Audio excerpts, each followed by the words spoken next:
Isa-isang sinagot ng Malacanang ang patutsada ni dating Pangulong Rodrigo Duterte laban kay Pangulong Ferdinand R. Marcos Jr. kaugnay sa pagbebenta ng gold reserves. Ang detalye sa balitang pambansa ni Clazel Pardilla ng PTV. Mariing pinabulaanan ng Malacanang ang bintang ni dating Pangulong Rodrigo Duterte ng pagnanakaw at pagbibenta umano ng pamilya ni Pangulong Ferdinand R. Marcos Jr. ng gold reserves o ginto na siyang dahilan ng paghina ng piso kontra dolyar.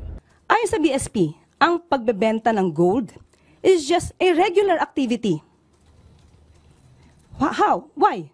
To pump up the economy. Even at the time of former President Duterte, trabaho na ito ng BSP. Hindi niya ba alam iyon? No? Solely managed by the BSP.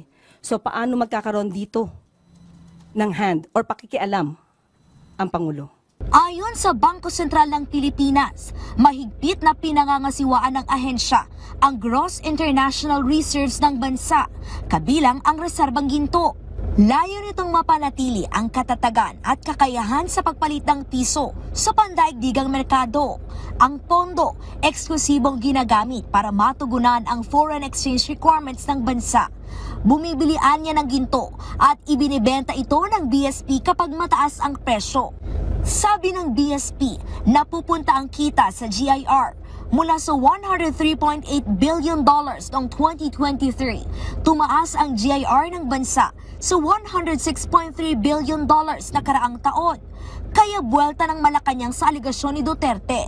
Joke daw ba ito o pangakong napako? Gaya ng sinabi ni Duterte na sasakay ng jet ski patungo ng Spratly Islands para itanim ang watawat ng Pilipinas at ipaglaban ang karapatan ng bansa sa West Philippine Sea. Anong proof niya? Again, as a lawyer. He is a lawyer. He became a fiscal. Alam niya kung paano magkuha ng ebidensya, no? To get the truth. Bakit sa kanya parang wala siyang ebidensya?